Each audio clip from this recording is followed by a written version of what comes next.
The Bahamian Prime Minister announces VAT exemptions for businesses in hurricane-affected islands. And in sport, Director of Cricket Jimmy Adams hails the inclusion of the West Indies emerging players squads in the regional Super 50 tournament.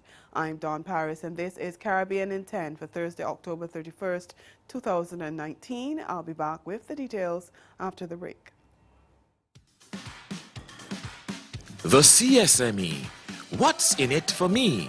You are invited to a public town hall session on the CARICOM Single Market and Economy, featuring the Prime Minister of Barbados, the Honorable Mia Mottley, the CARICOM Secretary General, Ambassador Erwin LaRocque, along with other panelists, at the Walcott Warner Theatre in the Errol Barrow Center for Creative Imagination on the UWI Kville campus from 6 to 8 p.m. on Monday, 4th November 2019. A public town hall on the CSME, broadcast live throughout the region via the Caribbean Media Corporation and UWTV. A production of the CARICOM Secretariat in collaboration with the Caribbean Development Bank, the Government of Barbados, the University of the West Indies, and UWTV.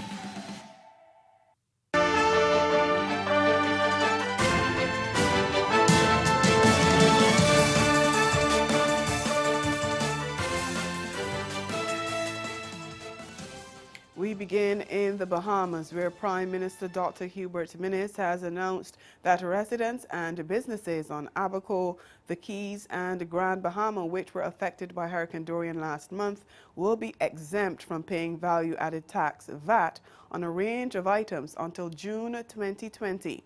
The new tax relief policy is a part of government's effort to stimulate the economies of the areas affected by the Category 5 hurricane.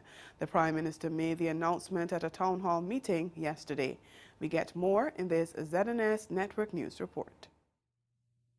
Prime Minister Minnis said the new VAT relief policy means individuals and businesses will be exempt from VAT payments on all unprepared food, water, fruit and vegetable juice, clothes, shoes, accessories, cleaning supplies, beds and bedding material, hardware supplies, building, landscaping and pest control supplies, electrical fixtures and materials, electrical generators, farming, fishing and manufacturing equipment, carts, protective and safety gear, household furniture and appliances, solar panels, mosquito netting, plumbing fixtures and materials, office supplies and equipment, tents, air conditioning units and other equipment.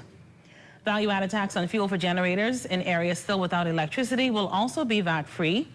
An Office of the Prime Minister release confirmed that details and start date for the new policy will be announced. The Prime Minister also revealed plans to establish the Bahamas National Recovery and Reconstruction Trust Fund, an independent, non-political body to help fund home and building repairs. Guyana's President David Granger is set to meet leader of the Alliance for Change, Kemraj Ramjatan, today to discuss the differences relating to the revision of the Cummingsburg Accord. This comes after executive member of the AFC, Dominic Gaskin, said that talks were stalled over the naming of its prime ministerial candidate.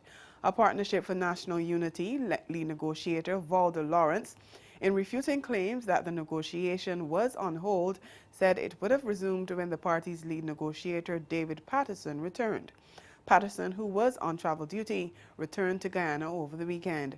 President David Granger also denied that talks between the parties had broken down. He'd said the negotiations should be focusing on policies and programs that the coalition wants to put forward to the electorate and not on personalities at this time. He has also indicated that provisions in the Cummingsburg Accord should not clash with the Constitution.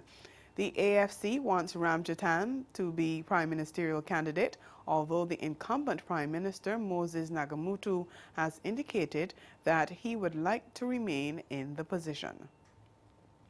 Staying in Guyana, a new political party, Change Guyana, is promising that if it wins the March 2020 general elections, nurses and teachers will not have to pay taxes.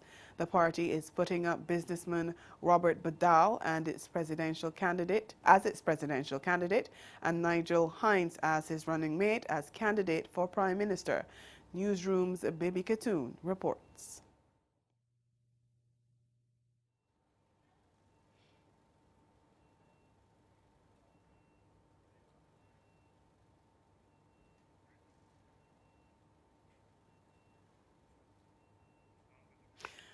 Stay with us, your Midday Sport is next. The CSME. What's in it for me?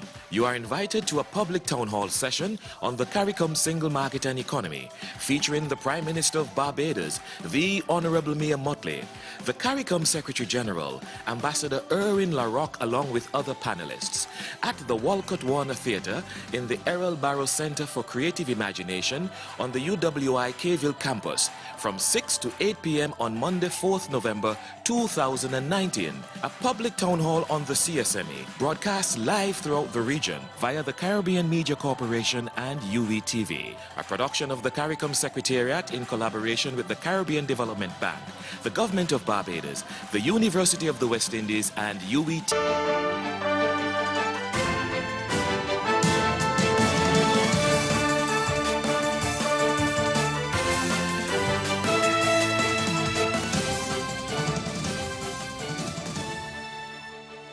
And we go back to that story we were telling you about a new political party in Guyana, Change Guyana, promising that if it wins the March 2020 general elections, nurses and teachers will not have to pay taxes. Badal was a strong supporter of the APNU-AFC coalition during the 2015 elections campaign. Almost 5 years later, he feels the coalition government has failed the electorate as the previous PPP government did. The party leaders provided a list of plans and objectives, chief among which is exempting nurses and teachers from taxes and eradicating poverty. We need to implement tax incentives to boost economic development. Properly implemented tax incentives will reduce unemployment, increase foreign and local investment, and reduce poverty. Our tax system must make exempt from taxes the salaries of our teachers and nurses, to encourage and incentivize the delivery of social services. A few broad initiatives include the following. And Nigel made my job much easier to narrow down the list of things I have here. Accelerate economic growth through energizing the private sector to create a fertile environment for investments. An aggressive program of poverty alleviation by creating jobs and giving Guyanese a greater share of their income. Badal also promised to fix the Guyana Power and Light Incorporated, which has faced heavy criticisms over the years. We turn to sports. Director of Cricket Jimmy Adams believes the West Indies emerging players squad's inclusion in the regional Super 50 is a crucial development initiative.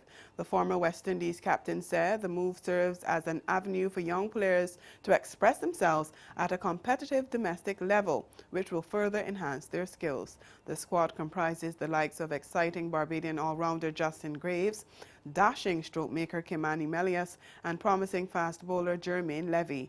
Leg spinning Trinidadian all-rounder Yannick Correa will lead the side with Melias as his deputy, a move which Chief Selector Roger Harper said was based on experience. Floyd Reefer, who up until last month served as head coach of the West Indies side, will take over the helm of the unit. He says he will be looking for improvement in every department.